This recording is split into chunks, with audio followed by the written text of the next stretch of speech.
Fakta mengejutkan. Dia berinkarnasi menjadi antagonis wanita paling kejam dalam novel ini. Demi bertahan hidup, jiwanya terikat pada sistem penjahat. Sejak itu, dimulailah perjalanan gelapnya menaklukkan berbagai dunia. Misinya sangat ekstrem, mulai dari fitnah murahan, pembunuhan keji, hingga membumi hanguskan seluruh dunia. Aturannya mutlak. Jadilah inkarnasi kejahatan yang paling absolut. Di dunia ini, namanya Ruin Lee. Bibi bela diri termuda nan jelita di sekte awan abadi. Dulu dia adalah jenius kultivasi terhebat, pusat pemujaan semua orang tanpa terkecuali. Namun nahas, meridian spiritualnya hancur lebur. Mengubahnya menjadi pecundang tak berguna dalam sekejap mata. Demi mempertahankan kecantikan abadinya, dia harus memangsarakan seperguruannya bagai monster di kegelapan, menyerap energi kehidupan mereka demi meracik pil iblis. Dia mengemban 3 misi utama. Pertama, mengacaukan sekte. Kedua, membunuh ketua sekte yang tak lain kakak kandungnya. Terakhir, mati di tangan sang tokoh utama. Bukankah takdir terindah antagonis adalah mati tragis tertebas pedang keponakan bela dirinya sendiri?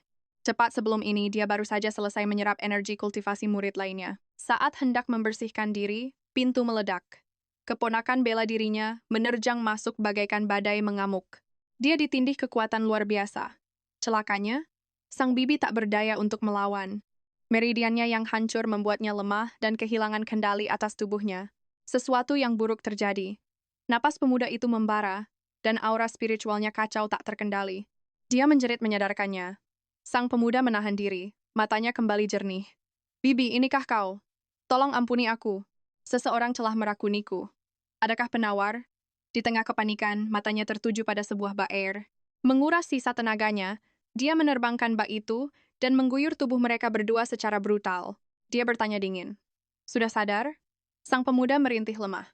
Bibi, aku masih sedikit pusing. Bagaimana sekarang? Baiklah, terima kasih.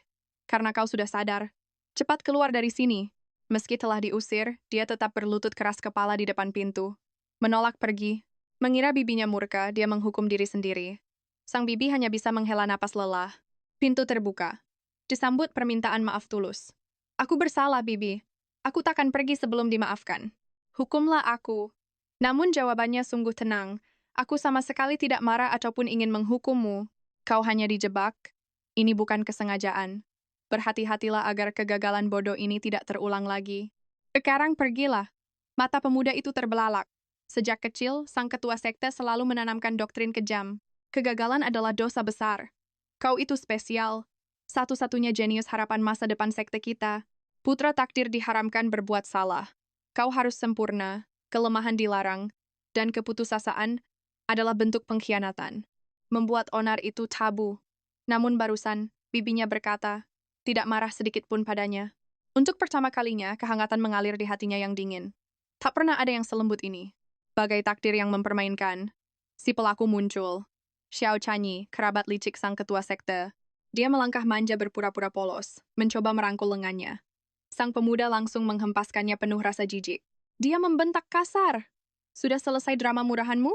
Mata Xiao Chanyi seketika berlinang air mata buaya. Kakak senior, jangan marah. Aku tak tahu kau alergi teh itu. Pemuda itu mengabaikan bualannya. Demi menghormati ketua sekte, kuampuni trik kotormu. Berani mendekat lagi, akan kukubur kau di sini. Wajah Xiao Chanyi membeku dipenuhi aura kebencian. Menatap tajam kepergian pemuda itu. Dia kebingungan. Ramuan cinta itu sudah terminum. Kenapa dia masih sadar? Lalu kebenaran menamparnya. Arah gunung belakang. Mungkinkah rakun gairah itu memaksanya menerkam bibinya, lalu pulang dan memimpikan hal memalukan. Esok paginya, kejutan super memalukan menanti di ranjangnya. Sialnya, sang adik seperguruan melihat semuanya dengan jelas. Adik seperguruannya menyeringai jahil. Jangan khawatir, kakak senior. Musim semi telah tiba. Aku paham kok. Kuambilkan celana bersih ya. Dia mengemuk. Tutup mulutmu dan keluar. Bergegas memakai baju, dia melesat mencari bibinya. Sementara sang bibi merengut menatap daftar target mematikan. Peran antagonis ini memaksanya mengeksekusi rekan seperguruannya tanpa ampun setiap 2 bulan. Namun dia bukan monster. Hanya sampah dan orang munafiklah yang menjadi target mutlaknya. Para bajingan yang kuhancurkan semalam. Mereka adalah iblis yang menghancurkan hidup seorang gadis desa beberapa bulan lalu. Kenyataan ini membuktikan, tak semua penjahat itu murni iblis. Tiba-tiba, kedatangan sang keponakan membuyarkan lamunannya, membawa kabar panggilan darurat ke aula utama. Di tengah perjalanan, wajah pucat pemuda itu menarik perhatiannya. Dengan suara lembut dia bertanya, apakah mimpi buruk kembali menghantuinya? Wajah sang pemuda merona merah. Dia membuang muka dan mempercepat langkahnya. Tak lama, seluruh anggota Sekte Awan Abadi telah memadati aula. Tentu saja, panggilan darurat ini membahas satu hal. Tragedi mandi darah yang mengguncang gunung belakang malam tadi. Seorang pembantai misterius tengah berkeliaran di dalam bayang-bayang sekte, meninggalkan jejak mayat tanpa satupun petunjuk tersisa. 3 bulan lagi menuju konferensi Sekte Abadi. Kegagalan menangani kasus ini hanya akan membuat Sekte Awan menjadi lelucon dunia bela diri. Para tetua tanpa ragu melemparkan beban seberat gunung ini. Tepat ke pundak sang murid utama, Yanchi, keponakannya itu kini memikul takdir berat. Mengungkap sang pembantai, memulihkan kehormatan sekte, dan membalaskan dendam jiwa-jiwa yang melayang. Kerumunan berbisik penuh puja, tentu saja kakak pertama pasti bisa. Namun, Yanchi menunduk dengan raut wajah yang tertindih beban berat. Tiba-tiba, sebuah cangkir terulur padanya. Suara tegas sang bibi memecah lamunannya. Teh ini terlalu pahit, bawakan aku yang baru. Yanchi menerima cangkir itu dan membungkuk penuh hormat. Detik itu juga, bisik-bisik beracun para murid berbalik menyerang bibinya. Kudengar bibi seperguruan Ruan Li adalah murid terakhir mantan ketua, sekaligus adik seperguruan ketua sekte yang sekarang. Dulu bakat surgawinya sangat mengerikan. Tapi kecerobohannya memicu penyimpangan kultivasi, menghancurkan seluruh meridian nadinya tanpa sisa. Kini dia hanya ampas yang tak berguna. Tapi ketua masih memanjakannya, bahkan membiarkannya ikut rapat agung kita. Mendengar hinaan itu, tatapan Yanchi menajam. Aura membunuhnya meledak, nyaris membekukan para penggosip itu di tempat. Kejadian itu menyadarkannya betapa besarnya penghinaan yang ditanggung sang bibi. Meski begitu, wanita itu memiliki kecerdikan yang menakutkan. Sang bibi sengaja menggunakan teh sebagai alasan untuk menyelamatkannya dari kecemasan. Tiba-tiba, suara menggelegar ketua sekte memanggil namanya. Yanchi, jangan ada kelalaian dalam investigasi ini. Bawa kepala pembantai itu dalam setengah bulan. Yanchi menerima perintah itu dengan patuh.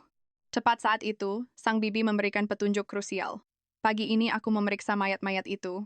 Mereka ditusuk secara brutal sebelum dicekik. Jejak cekikan benang sutra itu sangat jelas.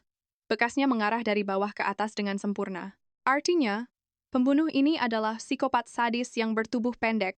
Fakta ini akan menyingkirkan banyak daftar tersangka. Yanchi menatap bibinya dengan rasa terima kasih yang mendalam. Terkejut wanita ini menyelamatkannya lagi.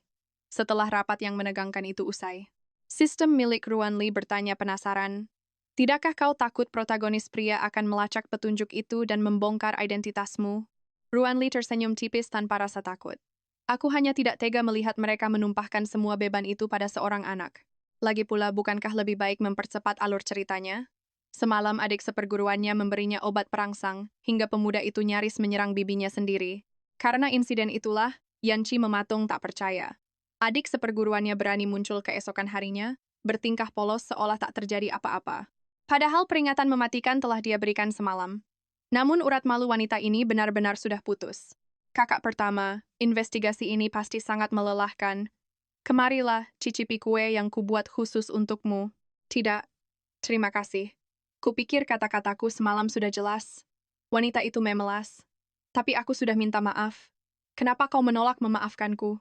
Bisik-bisik kerumunan kembali terdengar. Adik seperguruan kita sangat manis. Dosa besar apa yang dia lakukan sampai kakak pertama sekejam itu. Kakak pertama terlalu sombong. Wanita itu mencoba menjejalkan kotaknya secara paksa, namun Yanchi menepisnya dengan tatapan sedingin es. Di tengah ketegangan yang mencekik itu, sebuah suara wanita yang jernih membela udara seperti pedang dari jarak dekat. Apa bedanya kebaikan yang dipaksakan dengan niat jahat yang disembunyikan? Sang bibi berdiri di sana, menatap mereka dengan wajah datar. Maaf, aku hanya mengutip kalimat dari buku bacaanku. Apa aku mengganggu sesuatu? Mendengar itu, Yanchi langsung membungkuk hormat padanya. Bibi seperguruan menyelamatkannya lagi dari situasi menjijikkan ini. Namun, campur tangan itu justru menyulut api kebencian di hati sang adik seperguruan.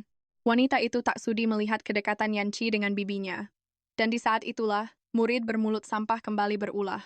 Oh, jadi ini bibi seperguruan Ruan. Harus kuakui wajahnya bagai dewi, tapi lidahnya meneteskan bisa yang sangat mematikan. Berlagak seperti tetua yang terhormat, tapi malah merakuni adik seperguruan. Mendengar hinaan itu, urat kemarahan di dahi Yanchi berkedut keras. Pemuda itu meraung memerintahkan penjaga untuk menyeretnya. Bawa dia ke aula leluhur, beri hukuman 100 kambukan tanpa ampun. Murid itu ambruk, mengemis ampunan dengan gemetar. Kerumunan mematung ngeri, belum pernah mereka melihat kakak pertama mengamuk sebuas ini. Kini semuanya sangat jelas. Bagi Yanchi, bibi seperguruannya adalah eksistensi suci yang tak boleh disentuh oleh siapapun. Setelah badai mereda, sang bibi menyeletuk santai. Berniat turun gunung sebentar untuk membeli beberapa keperluan kecil. Mengingat ancaman pembantai bayangan masih mengintai, Yanchi bersikeras menjadi pengawalnya. Pemuda itu bahkan menawarkan diri membawakan barang bawaannya dengan gembira. Dalam perjalanan pulang, satu rahasia manis terbongkar. Berbeda dengan kultivator lain yang berpuasa duniawi, bibinya ternyata memiliki kelemahan besar pada makanan manis. Saat itu aura dinginnya lenyap tanpa sisa. Dia terlihat seperti gadis polos biasa. Mata mereka bertubrukan. Pria itu menatap kantong kastanya di pelukannya, membuatnya mengira pria itu menginginkannya. Kau mau satu, tawarnya begitu lembut. Pria itu langsung memalingkan wajah, jantungnya berdebar panik. Ketua sekte berpesan, murid senior harus selalu menjaga wibawa. Tapi detik berikutnya, sebuah kastanya kupas langsung dijejalkan ke mulutnya. Jelas-jelas kau menginginkannya.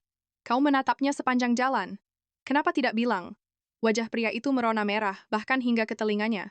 Karena gugup, dia mempercepat langkah meninggalkannya di belakang. Setelah selesai membantu merapikan kamar barunya, dia pun bergegas melapor pada ketua sekte. Sang guru langsung bertanya dengan raut tegang. Apakah ada petunjuk baru tentang kasus pembunuhan mengerikan itu? Yanchi menjawab jujur. Belum ada tersangka pasti. Namun dia menemukan sebuah benang merah yang sangat mengejutkan. Para murid yang tewas semalam. Mereka pernah melecehkan seorang gadis desa 6 bulan lalu.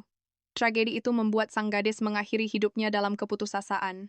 Lebih gilanya lagi, semua korban di tahun-tahun sebelumnya ternyata menyimpan dosa kotor dan rahasia yang menjijikkan. Mereka memang pantas mati. Sang pembunuh seolah bermain sebagai algojo keadilan, namun ada satu kejanggalan besar di sini. Pendekar aliran lurus pasti akan membongkar kejahatan itu, lalu menyerahkannya pada sekte untuk diadili dengan adil. Tapi si pembantai ini memilih menyiksa dan menghabisi mereka dalam bayangan. Ini membuktikan dia sama sekali tidak percaya pada keadilan sekte dan lebih memilih hukum darahnya sendiri. Mendengar itu, ketua sekte tersentak hebat.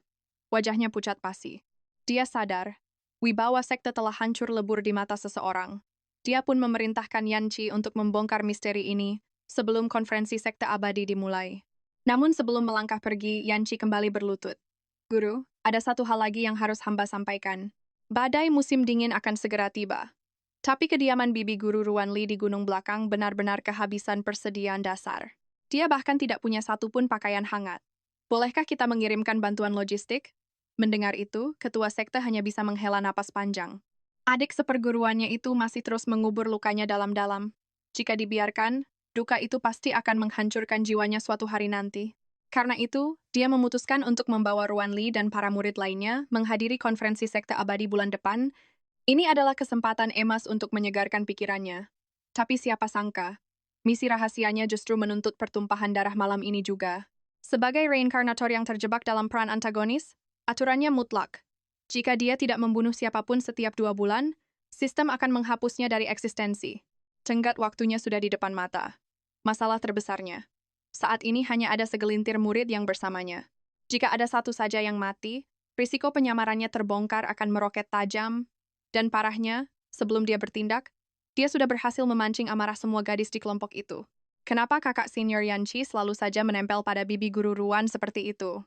Kita bahkan nyaris tidak punya waktu mengobrol dengannya. Di seberang api unggun yang berderak, tatapan penuh bisa beracun dan kebencian terpancar dari mata adik junior Xiawan. Dan tepat pada detik yang sama, Yanchi justru mencondongkan tubuhnya ke arah sang bibi guru dengan penuh perhatian. Bibi, kami mendapat beberapa hasil buruan. Kau ingin makan apa? Biar aku yang memanggangnya. Dengan ekspresi datar, wanita itu menjawab, aku suka daging kelinci. Yanchi pun langsung memanggang kelinci itu dengan patuh. Dia selalu berpikir gadis-gadis tidak akan tega memakan kelinci yang menggemaskan, tapi bibi gurunya memang sangat istimewa. Begitu dagingnya matang, wanita itu melahapnya dengan ekspresi kebahagiaan surgawi. Sementara itu, Yanchi terus memperhatikannya dengan senyum sehangat mentari dan tatapan penuh pemujaan. Dia tidak pernah menyangka, di balik topeng sedingin es itu tersembunyi raut wajah yang begitu memikat hati. Pria itu berbisik lembut, makanlah pelan-pelan. Kalau kau suka, aku bisa memasaknya lagi untukmu. Dari kejauhan, api kecemburuan benar-benar membakar habis kewarasan Xiaowan. Kenapa wanita tua itu memonopoli seluruh perhatian Yanqi? Apakah kultivasinya yang hancur juga membuat kedua tangannya lumpuh? Apa dia tidak bisa memanggang dagingnya sendiri? Malam berlarut, usai makan malam, semua orang mulai mengistirahatkan tubuh, bersandar satu sama lain demi mencari kehangatan. Yanqi mendapat giliran jaga malam. Saat berpatroli, tatapannya kembali tertuju pada sosok sang bibi guru yang tengah tertidur lelap. Dalam lelapnya, seluruh ketajaman dan aura intimidasi yang biasa membalutnya seakan sirna tanpa sisa. Dia hanya terlihat seperti gadis biasa yang rapuh. Meski usianya telah melewati 100 tahun, wajah polosnya saat tertidur membuatnya tampak bagai gadis muda yang baru mengenal dunia. Tiba-tiba saja, mantel tebal yang menyelimuti bahu mungilnya perlahan merosot turun. Yanqi ragu sejenak, namun akhirnya memberanikan diri menarik mantel itu dengan hati-hati. Tapi, saat dia menyentuhnya, tubuh wanita itu mendadak miring dan bersandar lemas di pelukannya. Wanita itu terbuai dalam alam mimpi. Jantung Yanqi berdebar gila. Hatinya yang terjerat cinta sama sekali tidak tega membangunkannya dari tidur indahnya. Tangannya perlahan terangkat menyentuh udara di dekat pipi wanita itu. Namun buru-buru ditariknya kembali. Dia mengutuk dirinya sendiri atas pikiran kotor tak pantasnya. Jam-jam berlalu dengan lambat. Di keheningan pekat saat semua orang terlelap, sesosok bayangan murid mengendap-endap. "Kakak senior Q, kau di mana?" bisiknya. "Aku di sini, adikku. Sesuai janji kita. Waktu kita menipis. Ayo mulai sebelum ada yang menyadarinya." Namun tepat pada detik itu, sang bibi guru yang tengah tertidur pulas tiba-tiba menyentak matanya terbuka lebar. Dia langsung menusuk pinggang Yanqi yang setengah terlelap, berbisik tajam. "Bangun sekarang. Ada aura iblis yang mendekat." Yanqi melongkat bangun bagai tersengat petir. Suaranya menggelegar membelah malam. "Seluruh murid di bawah komandoku. Ambil barisan. Bersiaplah untuk pertempuran hidup dan mati." Para murid berlarian panik membentuk formasi pedang teror. Di detik yang sama, akar-akar monster ganas meledak dari perut bumi, memicu gelombang ketakutan yang mencekik nadi mereka. "Jangan gentar!" Suara bibi menggema dengan penuh wibawa. "Lepaskan sihir api kalian dan hancurkan inti iblis itu." Yanqi pun memerintahkan semua murid untuk mematuhi perintahnya tanpa celah. Aura kultivasi puluhan murid meledak serentak, membakar akar iblis menjadi abu. Gelombang euforia menyapu medan pertempuran. Ini momen bersejarah. Iblis pertama tumbang di tangan mereka. Semua berkat taktik brilian sang bibi. Di tengah sorakan pujian, bibi tampak sedikit terkejut. Sementara Yanqi menatapnya dari jauh dengan senyum bangga. Dinding keangkuhan sekte akhirnya runtuh. Dulu, dia hanyalah sosok buangan yang selalu diinjak-injak oleh seluruh klan. Namun setelah memimpin pembantaian iblis di hutan liar, reputasinya kini melesat menembus langit ketujuh. Kini di penginapan, para murid saling sikut demi membayar kamarnya. Melihat hal itu, api cemburu mulai membakar hati Yanqi. Dulu dia adalah satu-satunya pelindung wanita itu. Kini, sosoknya tenggelam di antara lautan para pemuja. Perasaan sesak ini sungguh menyiksa. Malam itu, di tengah guyuran air, dia merenung.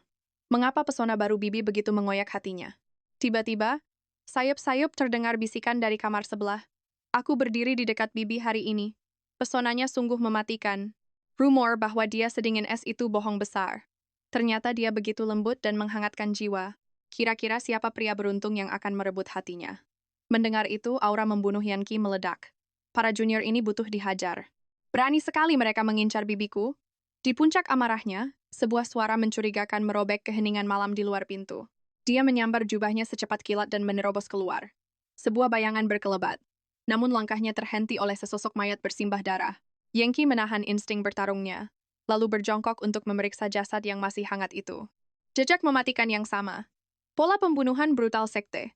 Disiksa tanpa ampun, lalu lehernya dijerat benang sutra. Akibat keributan berdarah ini, seluruh murid pria berhamburan keluar kamar dengan wajah pucat pasi. Korban adalah teman sekamar Junior Chen. Tentu saja, semua tatapan menuduh langsung mengarah padanya. "Sumpah! Bukan aku!" teriak Chen ketakutan. "Aku tertidur pulas dan tidak mendengar apapun." Entah kenapa, rasa kantuk malam ini sungguh tidak wajar. Tiba-tiba suara tegas Yanqi membelah ketegangan. Bukan dia pelakunya. Lihat mayat ini, benang sutra itu nyaris memutus lehernya. Pembunuhan ini baru saja terjadi. Telapak tangan sang pelaku pasti memiliki luka sayatan benang, atau bahkan masih berdarah. Sementara kedua tangan Junior Chen bersih tanpa goresan sedikit pun. Murid pria lainnya buru-buru menunjukkan telapak tangan mereka, menghapus segala kecurigaan. Di tengah suasana mencekam itu, Bibi tiba bersama murid wanita. Yang Qi menjelaskan situasinya. Junior Qiao tewas, pelaku pasti terluka di tangan, dan semua murid pria terbukti tidak bersalah. Kini giliran para wanita. Tanpa ragu, Bibi memerintahkan semua murid wanita untuk mengulurkan tangan mereka demi pemeriksaan. Semua patuh, kecuali Junior Su. Wajahnya pucat pasi bagai mayat, tubuhnya gemetar ketakutan. Saat tiba gilirannya, dia ragu dan mengepalkan tangan erat-erat. Buka tanganmu, perintah Yan Qi dengan tatapan es, memaksanya perlahan membuka telapak tangan. Tangannya mulus tanpa noda. Semua orang menghela napas lega. Syukurlah, pembunuh sadis itu bukan dari sekte mereka sendiri. Pasti ada penyusup yang mengikuti jejak kita. Kasus nyaris ditutup, hingga tiba-tiba Junior Zhao Qianyi berteriak histeris. Tunggu, ada satu orang lagi yang belum diperiksa. Jari telunjuknya terarah dengan berani. Itu dia, Bibi kita. Kepercayaan Yang Qi dan murid lainnya pada Bibi sungguh mutlak. Mustahil. Bagaimana mungkin Bibi melakukan kekejaman seperti itu? Dia bahkan tidak punya energi spiritual. Bagaimana dia bisa membunuh Junior Qiao? Namun, gadis itu tetap bersikeras dengan tuduhannya. Kalau dia tidak bersalah, kenapa tangannya disembunyikan? Beranikah kau menunjukkannya? Fakta mengerikannya. Dia memang pembunuh berantai di balik semua tragedi ini. Dan sekarang, dia berdiri sebagai tersangka di hadapan keponakannya. Pria yang pelan-pelan jatuh ke dalam jurang cinta buta padanya. Ini adalah detik-detik penentuan nasib. Jika luka sayatan itu terlihat, topeng iblisnya akan hancur di depan seluruh sekte. Saat sang keponakan melangkah maju untuk melakukan pemeriksaan yang mendebarkan ini, jantung Yang Qi berdegup kencang, berdoa agar wanita itu bukanlah sang jagal. Dan ketika jari lentiknya perlahan terbuka, telapak tangannya bersih tanpa noda, awan kecurigaan pun menguap dalam sekejap mata. Bisikan lega kembali terdengar. Semua sepakat bahwa pelakunya pasti monster luar yang membuntuti mereka sampai ke penginapan. Yang Qi mengeluarkan perintah tegas. Berpatroli dalam kelompok 3 orang dan berjaga bergantian agar tidak ada lagi yang ditelan kegelapan. Semua kembali ke kamar masing-masing. Terkecuali Junior Su, yang masih mengendap-endap di lorong dengan gelagat mencurigakan. Namun bagaikan hantu, Yang Qi sudah mencegatnya dalam bayangan. Gadis itu tersentak kaget saat dituduh. Ternyata itu kau kan? Yang Qi mengunsinya dengan tatapan tajam. Senior, aku tidak mengerti maksudmu. Gagapnya ketakutan. Aroma di tubuhmu. Itu aroma dupa bius dari kamar Kiao. Baunya memang sangat tipis. Tapi indraku menangkapnya dengan jelas saat memeriksa tanganmu tadi. Dupa ilusi itu masih tersembunyi di lengan bajumu kan? Kau berniat membuang barang bukti itu. Cepat setelah kata-katanya terucap, sebuah botol kecil terjatuh. Semua kebohongannya hancur berkeping-keping. Yang Qi bertanya dengan sorot mata dingin. Kenapa? Tangisnya pecah seketika, dan kebenaran kelam mengalir dari bibirnya. Bajingan kotor itu memang pantas mati. Semuanya berawal dari kesalahanku, aku tanpa sengaja merobek sebuah kitab kuno di perpustakaan. Dia berjanji akan merahasiakan kecerobohanku. Kupikir dia adalah pria mulia, namun ternyata niat di kepalanya sangatlah busuk. Dia memeras dan merenggut paksa kehormatanku selama berbulan-bulan. Hingga akhirnya aku baru menyadari bahwa diriku bukanlah satu-satunya korban. Banyak saudari seperguruan yang menelan penderitaan serupa.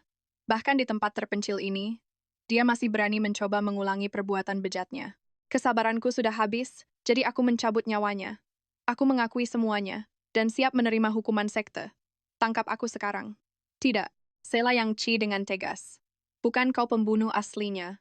Aku takkan menangkapmu. Kau memang membius mereka, tapi bukan tanganmu yang menumpahkan darah. Aku sangat mengenal sifat aslimu. Kau tidak mungkin bisa berdiri setenang ini setelah mencabut nyawa seseorang. Lagi pula postur tubuhmu tidak cocok dengan siluet pembunuh yang kulihat. Seseorang telah membantumu dari balik bayangan. Benar kan? Saudari Qi menatapnya dengan sangat terkejut. Sementara itu, pada saat yang sama, di dalam kamarnya, bibi perguruan Ruan Li sedang mencuci tangannya dalam keheningan total. Saat aliran air menyapu telapak tangannya, sebuah garis merah perlahan muncul, memperlihatkan luka sayatan tajam dari benang sutra. Rupanya dia memakai jimat ilusi tingkat tinggi untuk menutupi luka pertarungan tersebut. Dan tepat pada detik menegangkan itu, Yang Qi telah berdiri di depan pintunya. Dari hasil interogasinya bersama saudari Qi, dia menyadari bahwa pembunuh berjubah hitam itu memiliki postur yang sangat identik dengan bibi perguruannya. Saat malam pembunuhan berdarah itu terjadi, seluruh murid perempuan lainnya sedang berkeliling secara berpasangan ataupun dalam kelompok besar. Hanya Ruan Li seorang yang sama sekali tidak memiliki alibi. Namun, sanggupkah dia mengarahkan pedang keadilan dan menuduh bibinya sendiri? Saat batinnya tercabik oleh badai keraguan yang menyiksa, Ruanli perlahan menyodorkan secangkir teh hangat kepadanya. Memimpin kelompok ini pasti menguras seluruh tenagamu. Minumlah teh ini. Yang Ci masih terdiam penuh ragu. Hingga tiba-tiba, ledakan guntur yang menggelegar brutal merobek kesunyian langit malam. Ruanli menjerit ketakutan, dan secara naluriah melompat ke dalam pelukannya. Cangkirnya hancur berkeping-keping, sementara tubuh rapuhnya bergetar hebat di dada pria itu. Tubuh Yang Ci membeku kaku sesaat. Namun melihat kepanikan bibinya, semua kecurigaan dan hasil deduksi penyelidikannya langsung hancur tak bersisa. Tak lama kemudian, wanita itu tertidur lelap di dalam dekapannya. Selama bertahun-tahun mengenalnya, dia tidak pernah tahu bahwa bibinya sangat ketakutan pada suara guntur. Saat ini Ruanli terlihat begitu rapuh bagaikan kaca. Hanya karena campur tangan badai malam ini, rahasia berdarah sang bibi berhasil lolos dari kehancuran. Rasa takutnya yang tulus telah memicu insting melindungi dari keponakannya secara liar, hingga Yang Ci benar-benar lupa untuk memeriksa bekas luka di telapak tangannya. Dan semenjak malam badai yang penuh rahasia itu, dia selalu mencari tempat berlindung di dalam pelukan pria itu setiap kali langit mulai bergemuruh. Yang Ci tak lagi bisa menjinakkan debar jantungnya yang bergemuruh keras. Seluruh aturan moral dan tata krama sekte menguap setiap kali dia menghirup aroma tubuhnya. Gejolak rasa malu yang pekat merangsek jiwanya. Saat fajar menyingsing dan rombongan mulai bersiap, Yang Ci bertingkah sangat canggung dan mati-matian berusaha menghindari kontak mata dengan sang bibi. Padahal di masa lalu, dialah sosok yang selalu membawa wanita itu di atas pedang terbangnya dalam setiap perjalanan sekte mereka. Namun kali ini, dia melempar tugas itu pada murid perempuan lain. Ruanli menyadari sikap dingin itu, dan meski hatinya dipenuhi kebingungan, dia menerimanya dalam diam. Tidak lama kemudian, rombongan besar dari Sekte Awan Abadi akhirnya menginjakkan kaki di perbatasan Gunung Abadi. Konferensi Aliansi Sekte Agung akan segera dimulai 3 hari lagi. Pada malam itu, Yang Ci berniat menjernihkan pikirannya, namun langkahnya malah terhenti tepat di pintu kamar bibinya. Dia sendiri tidak memahami mengapa kakinya terhenti di sana, seolah benang takdir yang tak terlihat menariknya secara paksa kembali menuju wanita itu. Rasa bersalah yang menusuk keras menampar kewarasannya. Jika sang bibi mengetahui fantasi liar terlarang di dalam mimpinya, wanita suci itu pasti akan sangat merasa jijik kepadanya. Tiba-tiba pintu berderet terbuka dan sosok ayu itu melangkah keluar. Tubuh Yang Ci langsung membeku kaku, dan lidahnya seketika menjadi kelu tanpa kata. Keponakanku Yang Ci, apa yang sedang kau lakukan di sini? Aku sedang berpatroli malam. Ini sudah semakin larut. Kau hendak pergi kemana? Mataku sangat sulit terpejam. Aku hanya butuh sedikit udara segar. Dia melangkah pergi, dan Yang Ci terus mengikutinya bagaikan bayangan. Ruanli merasa ada yang sangat janggal dari tatapannya. Pemuda itu berusaha menjaga jarak, namun auranya memancarkan insting perlindungan mutlak. Tiba-tiba, langkah mereka dihadang langsung oleh kemunculan ketua sekte Lin Jiang Chenfang. Rekan kultivator Wanli, sungguh sudah sangat lama kita tidak bersua. Kecantikanmu ternyata masih saja menawan seperti biasanya. Apakah kau masih mengingat wajahku? Sama sekali tidak. Menyingkirlah dari jalanku. Jangan terburu-buru. Kudengar kau mengalami penyimpangan kultivasi dan kehilangan seluruh energi spiritualmu. Biarkan aku memeriksa aliran meridianmu. Namun pada detik berikutnya, pergelangan tangan Jiang Chenfang dicengkeram oleh sebuah kekuatan brutal iblis yang seolah ingin meremukkan tulangnya. Mata Yang Ci menyorotkan aura kematian yang pekat, suaranya sedingin es abadi. Ketua Sekte Jiang, aku sarankan kau untuk menjaga martabat dan tangan kotormu. Tekanan aura spiritual yang meledak dari tubuh Yang Ci terasa sangat mencekik. Bahkan master sekelas Jiang pun merinding merasakan ancaman maut mematikan itu, dan segera memilih mundur. Saat keheningan malam kembali menyelimuti mereka berdua, Ruanli akhirnya memecah kesunyian. Yang Ci, kau adalah sosok yang paling tenang di antara semua murid kita. Mengapa tiba-tiba kau meledakkan niat membunuh yang begitu mengerikan tadi? Wajah Yang Ci seketika menggelap, dan dia langsung mengunci mulutnya dalam keheningan yang sangat menegangkan. Sang bibi tidak akan pernah mengetahui rahasia kelamnya, bahwa untuk 1 detik tadi, dia benar-benar ingin mencongkel kedua bola mata Jiang Chenfang hanya karena bajingan itu berani menatap wanitanya. Karena pria itu terdiam, ia pun berucap lembut. Jika ini terulang lagi, hancurkan mereka diam-diam. Menghina bajingan terang-terangan hanya akan memancing dendam. Yang Ci merasakan kekhawatirannya. Ia menatap bingung. Bibi, kenapa kau sangat baik padaku? Mungkin karena cinta. Jantungnya berhenti, inikah pengakuan itu? Namun wanita itu menambahkan, sifat dan ketampananmu benar-benar tiada celanya. Kau juga sangat menghormati tetua. Mana mungkin aku tidak kagum. Harapan manisnya kembali hancur. 3 hari kemudian, turnamen 100 tahun, Sekte Keabadian resmi dimulai. 12 sekte, 6 jenius bertarung demi pusaka dewa legendaris. Di tengah kerumunan, Ruan Li menatap cemas. Jangan gegabah di arena. Cukup menangkan ini, jangan sampai terluka. Pria itu tersenyum hangat dan mengangguk. Mendadak murid menyadari suatu keanehan. Aneh. Kursi pemimpin sekte Lin kosong. Ku dengar pemimpin Zhang terpeleset kemarin dan jatuh ke kubangan kotoran. Dia bahkan belum sadar. Di tengah keramaian, Yang Qi tersenyum licik. Dia adalah pahlawan takdir. Namun hatinya tertawan oleh sang penjahat wanita. Kini, sang pahlawan wanita muncul demi merebut kembali takdir asmaranya. Dia adalah Xiao Xianyun.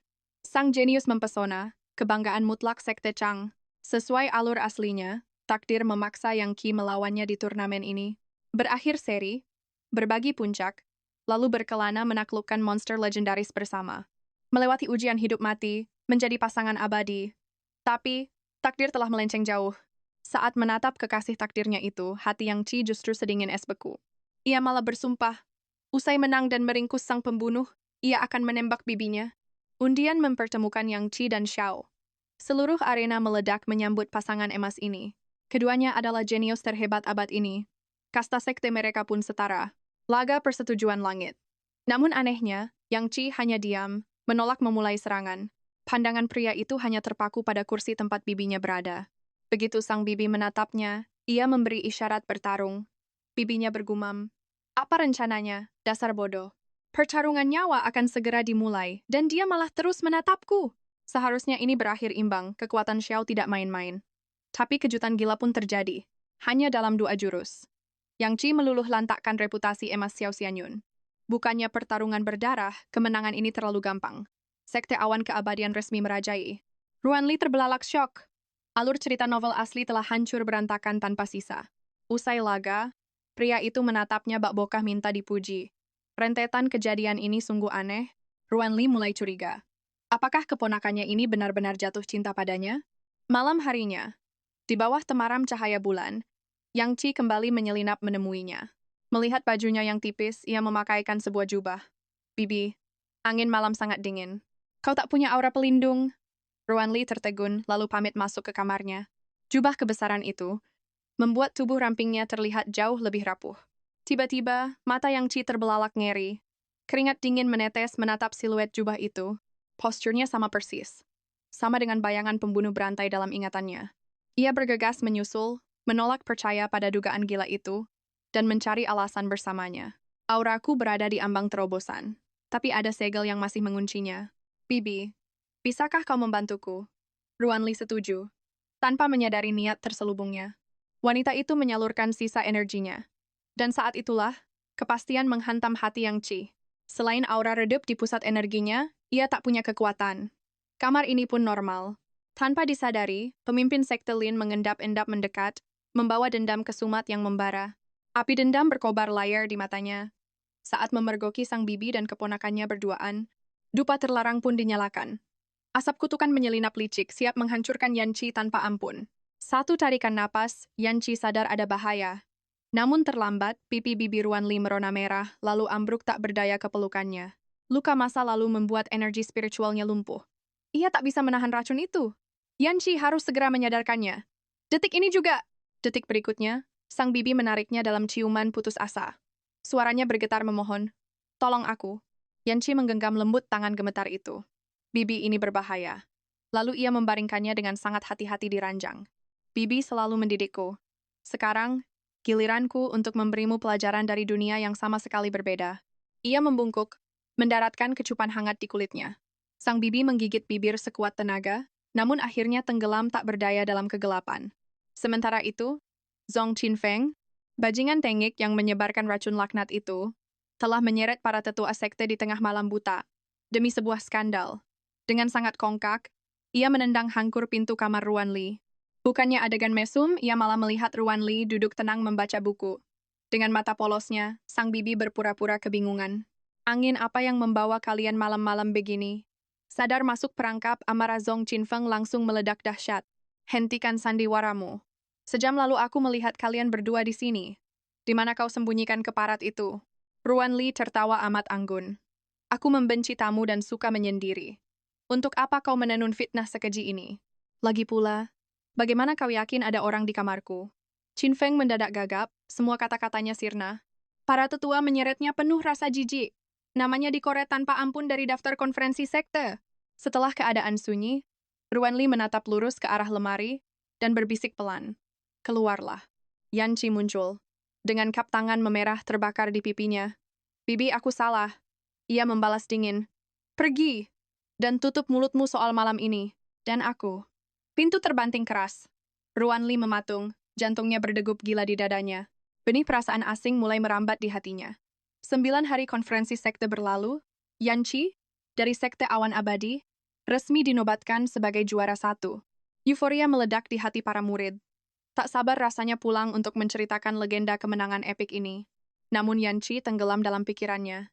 Bagaimana cara mengungkap cinta rahasianya pada sang bibi? Ia bahkan mengusir saudari junior yang bertugas mengawalnya. Ia bertekad bulat untuk melindungi sang bibi sendirian. Begitu mereka berdua, lengan kokoh Yan Chi langsung melingkari pinggang sang bibi. Mereka melesat menaiki pedang. Bibi, mengapa memelukku seerat ini? Bibi tidak punya energi spiritual pelindung. Aku tak rela membiarkan angin dingin langit ini melukai tubuh rapuhmu. Lalu kenapa kau terbang sangat pelan? Kabutnya tebal, ini demi keselamatan. Kalau kedinginan, merapatlah saja kemari. Ada kehangatan di sini. Ruan Li menghela napas pasrah. Berdebat dengan pemuda ini sungguh sia-sia, ia pun menyerah dalam keheningan pada sifat keras kepalanya. Sementara di pikirannya, sang pemuda sudah sibuk merajut takdir masa depan mereka berdua. Usai memburu sang pembunuh, ia rela membuang takhta murid utama. Hanya demi menjaga sang bibi selamanya di pengasingan gunung belakang. Tekadnya bulat untuk menyatakan cinta. Namun baru saja tiba, sang bibi dipanggil paksa dan diadili dengan kejam oleh para tetua. Di saat Yan Qi mandi kejayaan, sang bibi malah ditampar cacian dari tetua sekte, ia dituduh sebagai biang keladi kematian seorang murid. Ruan Li, dasar manusia tak berguna. Muridku tewas di depan matamu sendiri. Kau pantas disiksa dengan hukuman terberat. Kau baru saja menyebutku manusia tak berguna. Suaranya membalas dengan hawa dingin yang mematikan.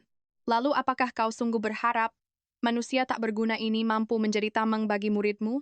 Tiba-tiba, si ular berbisa Xiao Qianyi ikut campur, menyemburkan bisa fitnah pada bibi Ruan Li. Menuduhnya bertindak semena-mena bagai tiran, menolak bergabung dengan kelompok, dan berlepas tangan dari tanggung jawab sebagai pemimpin usai tragedi kematian murid itu, maka dari itu wanita ini harus dihukum berat. Hasutan itu langsung menyulut ego para tetua, cemoohan congkak pun meledak bersahutan. Darah Yan Qi mendidih melihat ketidakadilan ini. Tetua yang terhormat, selayan Qi tajam, Anda sendiri yang menciptakan hukum di sekte ini. Apakah Anda lupa dengan aturan Anda? Hukum memang menetapkan cambuk bagi guru jika muridnya celaka. Tapi, aturan itu hanya berlaku jika sang guru punya kekuatan untuk melindunginya. Bibi kehilangan energi spiritual dan kemampuan tempur. Aturan cacat ini tak berlaku. Sebaliknya, petunjuk jeniusnya lah yang membuat para murid berevolusi pesat selama ujian. Jika darah harus dibayar darah, maka akulah yang pantas diadili. Sang murid utama. Aku siap menelan seluruh hukumannya. Wajah sang tetua membeku tanpa kata, sementara Xiao Qianyi tersentak dalam syok berat. Niat awalnya hanya untuk menyeret Ruan Li ke neraka. Siapa sangka Yan Qi rela mengamuk buas sebagai monster demi melindunginya. Ini sama sekali bukan urusan kakak senior. Dosa berdarah ini murni milik bibi Ruan Li. Ceritnya dengan wajah tak tahu malu. Detik berikutnya, badai amarah dari para murid meledak kencang. Hentikan omong kosong ini, adik seperguruan. Sampai kapan kegilaan ini berlanjut? Kau berani menodai kehormatan bibi guru Ruan Li. Sungguh mengecewakan. Satu persatu murid maju menjadi perisai hidup bagi Ruan Li.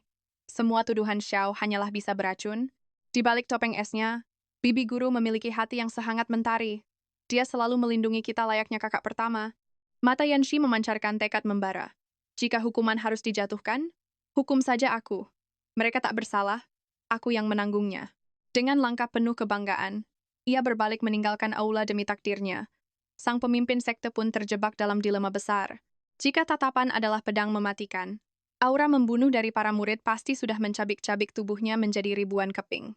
Demi memadamkan api konflik, pemimpin sekte menghukum Xiao Ni atas fitnah keji.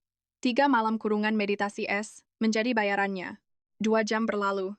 Yanzi bermeditasi menyembuhkan luka dalamnya. Tiba-tiba, pintu ruangannya terbuka tanpa suara. Itu adalah bibi gurunya. Pemuda itu telah menahan 80 kambukan mematikan tanpa mengerang sedikit pun. Namun saat salep sejuk menyentuh lukanya, ia merintih. Wajah sang bibi merona, buru-buru membereskan obat dan berbalik pergi. Seketika kakinya lemas tak bertenaga. Tepat sebelum ia membentur lantai, lengan kokoh Yansi menangkap tubuhnya erat. Dalam pelukan itu, tangan sang bibi tak sengaja menekan titik vitalnya. Aliran listrik menyengat sekujur tubuh. Bibi tidak apa-apa. Dengan kepolosan mutlak ia bertanya, "Apa kau terbentur sesuatu?" "Biar aku pijat." Secepat kilat Yanshi menahan tangannya, jantungnya berdegup. "Jika bibi melakukannya, kita akan benar-benar dalam bahaya." Dengan gugup ia membalas, "Oh, pijat saja sendiri. Aku pergi." Kembali ke kediamannya, Ruan Li bergerak penuh misteri. Dari dasar pembakar dupanya, ia mengambil sebuah pil rahasia. Malam ini takdir berdarah menantinya. Sebuah misi agung untuk menghabisi nyawa pemimpin sekte dengan tangan dingin. Di tengah pekatnya malam, berbalut jubah bayangan, ia menyusup ke gua terlarang, bersembunyi dalam kegelapan, menunggu sang mangsa. Namun siluet di mulut gua bukanlah sang target. Itu adalah Yansi, dengan tatapan penuh kabut kecurigaan. "Bibi, mengapa kau membawa belati malam-malam begini?" Sosok bertopengnya seketika tumpang tindih dengan bayangan pembunuh di ingatan pemuda itu. Akalnya menolak percaya. Mengapa harus dia? Tiba-tiba, suara langkah kaki memecah keheningan dari arah luar gua. Ruan Li segera menariknya ke sudut tergelap dan menyuapkan pil penyembunyi aura. "Tutup mulutmu, dan jangan bertanya." Tak lama, suara menggoda seorang wanita menggema pelan. "Ah guru, Anda sungguh nakal malam ini." Darah Yanshi membeku. Apa yang dilakukan pemimpin sekte yang agung bersama seorang murid wanita di jam terlarang? Ia membeku menatap pelukan penuh gairah mereka. Sebelum sang pemimpin merobek jubah luar murid itu dengan nafsu liar, menjanjikan pil kultivasi, tingkat dewa untuk bulan depan. Mendengar kemunafikan ini, gunung berapi amarah meledak di dada Yanshi. Gurunya yang agung, simbol keadilan, memakai sumber daya suci demi memangsa murid polos. Sebuah pengkhianatan yang memuakkan. Merasakan fluktuasi aura pemuda itu, Ruan Li membungkamnya. Melihat ketenangan matanya, ia terhenyak menyadari sang bibi sudah tahu. Tubuh mereka berdempetan erat di sudut sempit itu. Sementara desahan dari luar semakin memanaskan ketegangan di antara mereka. Kewarasan Yansi mulai runtuh. Jika siksaan ini berlanjut, ia tak akan bisa menahan gelora hasratnya pada sang bibi. Ia terjebak di sudut buntu. Tubuhnya menempel sempurna pada sosok wanita yang selama ini ia puja dalam diam. Sementara di sisi lain, kebusukan gurunya dipertontonkan dengan menjijikkan. Akal sehatnya benar-benar berada di ambang kehancuran total. Yang lebih gila lagi, pergerakan tanpa sadar Ruan Li membuat tubuhnya bergesekan dengan pusat gairah pemuda itu yang membara. Seketika, sang bibi menyadari kecanggungan fatal ini. Yanshi memanfaatkannya, menyandarkan kepalanya yang pusing oleh hasrat di bahu lembutnya. Dengan suara parau ia memohon, "Bibi, biarkan aku bersandar sebentar saja." Sementara setetes keringat dingin mengalir di dahi Ruan Li. Jika dibiarkan, pemimpin sekte pasti mendeteksi aura mereka. Mengumpulkan segenap keberanian, ia berbisik pelan, "Baiklah, aku akan membantumu meredakannya." Jantungnya seakan berhenti berdetak. Ia menariknya ke dalam pelukan posesif.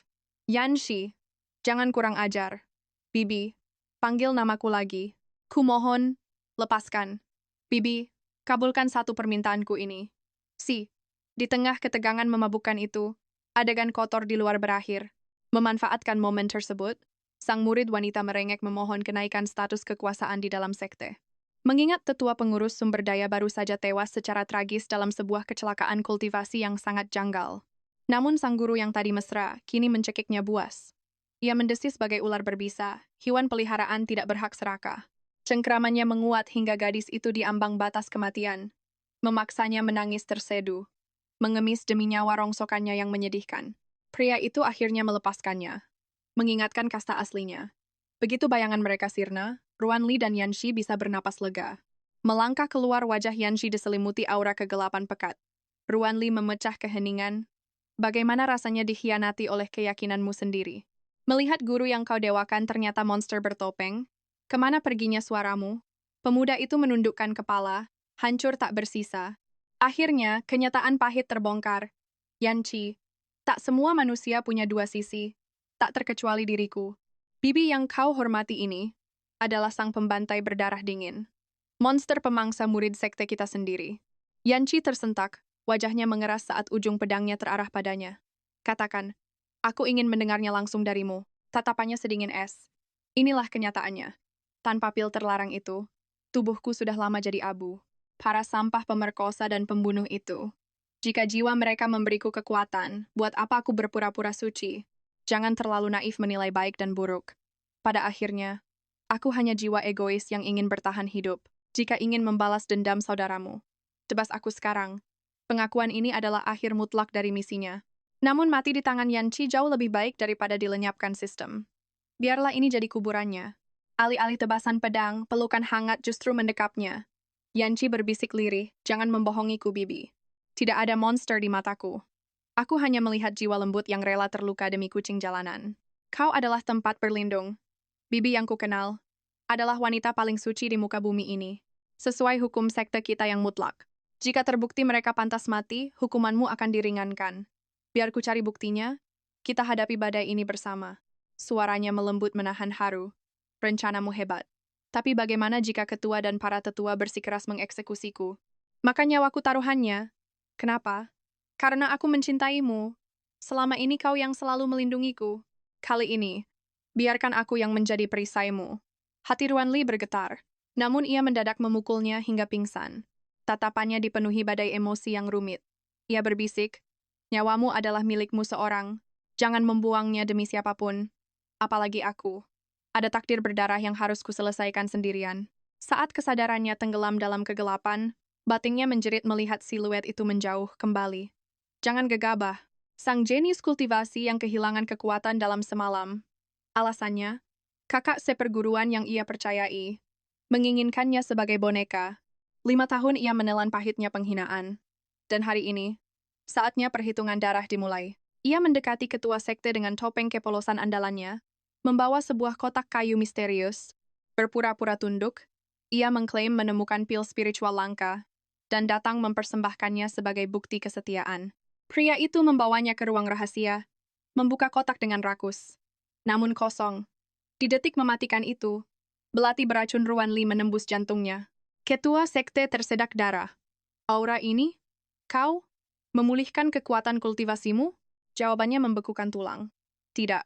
Aku menelan pil pengumpul jiwa. Mengorbankan esensi kehidupanku demi 1 hari pembantaian. Wajah ketua sekte pucat pasi. Pil terkutuk itu adalah jurus bunuh diri pamungkas. Begitu efeknya memudar, akal sehat penggunanya akan hancur lebur menjadi ketiadaan abadi. Kau menutup jalan hidupmu sendiri. Ia mendesis penuh bisa. Memangnya kau memberiku jalan keluar saat menghancurkanku dulu? Usiaku baru 13 tahun. Kau kuanggap keluarga. Tapi saat terobosanku, bajingan bertopeng meremukkan inti spiritualku. Di tengah keputusasaan itu, aku berhasil menggores lehernya. Sejak hari sial itu, auraku lenyap. Sang jenius jatuh menjadi sampah. Sementara pelakunya bersembunyi dalam bayangan.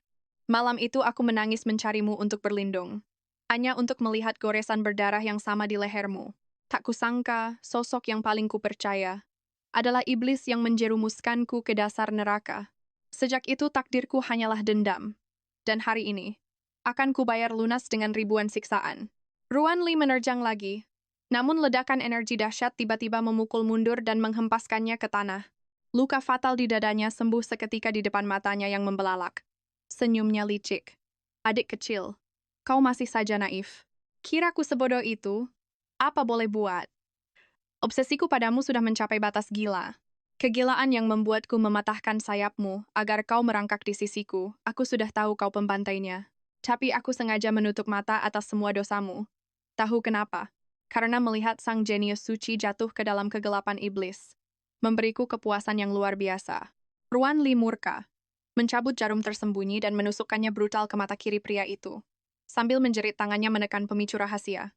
Lantai di bawahnya terbuka lebar, menelan tubuh Ruan Li yang terluka ke dalam jurang kegelapan. Ia jatuh ke ruang bawah tanah mengerikan. Dindingnya penuh lukisan wajahnya. Sang ketua turun perlahan, menyeret rantai besi yang berat. Saat kau sembunyi di gunung, aku kesini setiap hari, melahap wajahmu dan merawat kegilaanku. Dengan lukisan ini, menyerahlah dan jadilah peliharaanku. Dalam sekejap, Ruan Li menghunus belati beracun menusuk dada pria itu tanpa ampun. Dia salah perhitungan. Lukanya menembus fatal. Ruan Li mengangkat pedang, mengarahkan bilah sedingin es itu tepat ke lehernya. Kau meremehkan tekad jiwa pendendam. Kau pikir aku datang ke sini tanpa rencana matang? Menyadari malaikat maut memanggil. Sang ketua sekte memohon memelas. Tidak. Jangan mendekat. Kumohon adik seperguruan ampuni nyawaku. Ruanli mendecih sinis. Kau tahu wujudmu sekarang? Persis anjing rendahan yang menunggu disembelih. Bahkan jika aku mati, tetua dan murid sekte takkan melepaskanmu. Ruanli menatap dingin. Lalu kenapa? Dunia ini sudah lama mati bagiku. Dia memusatkan sisa auranya untuk tebasan penentu. Namun, sebelum pedang berayun, keponakannya mendadak muncul menghadang. Melihat luka menganga di pergelangannya, Ruanli sadar pemuda itu melukai dirinya sendiri, demi tetap sadar dan menyusulnya. Pemuda itu merampas pedang dari tangannya yang gemetar, mengarahkannya balik. Keringat dingin langsung membasahi punggung Ruanli. Jika dia tidak membunuh ketua, misinya akan gagal total, dan sistem akan menghapusnya dari eksistensi. Tiba-tiba, ketua sekte yang sekarat tertawa histeris. Yanchi, anakku, kau datang di saat yang tepat.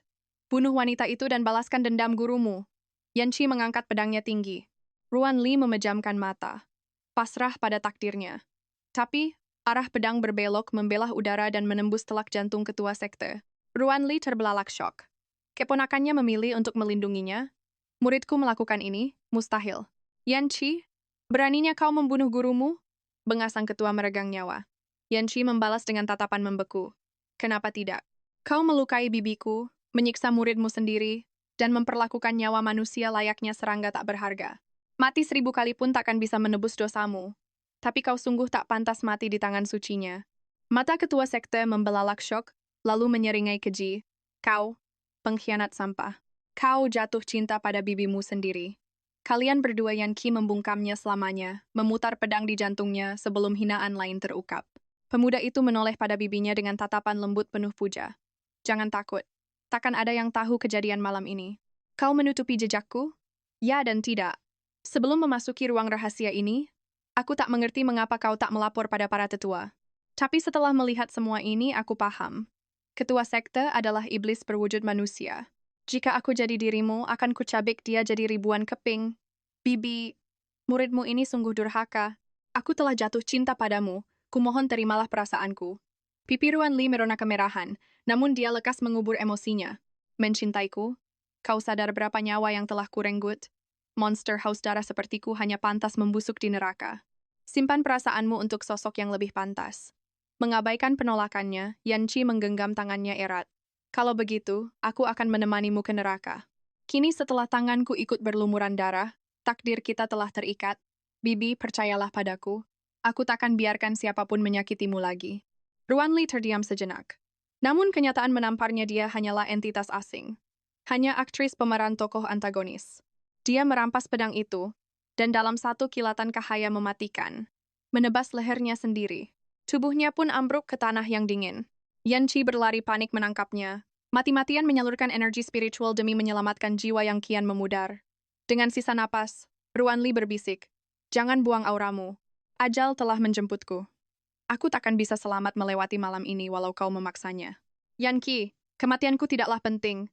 Saat aku mati, limpahkan semua dosa berdarah ini padaku. Ingat, akulah yang membunuh mereka. Sedangkan kau adalah pahlawan suci yang menghentikan sang pembunuh. Itulah permintaan terakhirku." Dia lalu memejamkan mata selamanya, meninggalkan Yanchi yang memeluk erat jasadnya, sementara jeritan pilunya menggema membelah malam. Misi dunia saat ini dinyatakan selesai. Target pertama, melukai rekan satu sekte. Tuntas. Target kedua, membunuh ketua sekte. Tuntas. Target ketiga, mati oleh pedang sang protagonis utama. Tuntas.